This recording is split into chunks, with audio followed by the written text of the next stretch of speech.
quietly, all of a sudden, through 2017, let's just say, however, they were all net sellers, all the Western banks. Right.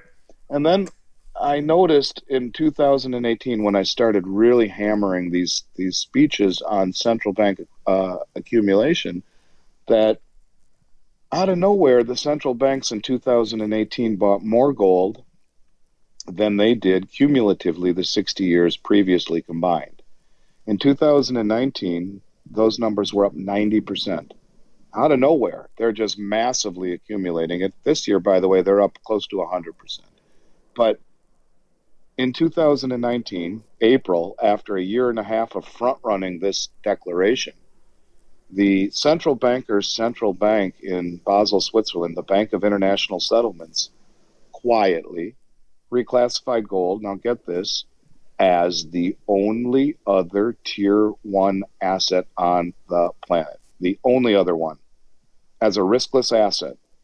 And they front ran that decision by a year and a half. So when we talk about importance, that is the single biggest important event of my career. The J.P. Morgan prosecution now backing out of the futures market short. They're now net long.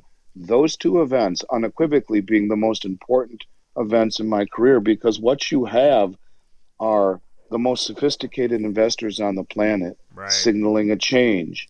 And so they are continuing to gobble up gold. Now, there's a 90% correlation throughout all of history between gold and silver.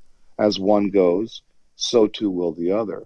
So I do think that gold will go higher than anybody thinks possible because it will ultimately, I believe, be, well, look, let me just say, no matter what I think it'll be, when you have the most sophisticated, well-funded, and well-informed investors on the planet massively acquiring it, it should tell you what the long game is for it, and reclassifying it Right. as the only other riskless asset on the planet next to dollars and treasuries, which I would argue are no longer riskless. And Right. that's probably why that they did this. So the accumulation of gold by the central banks should be all your listeners need to know about the future of gold.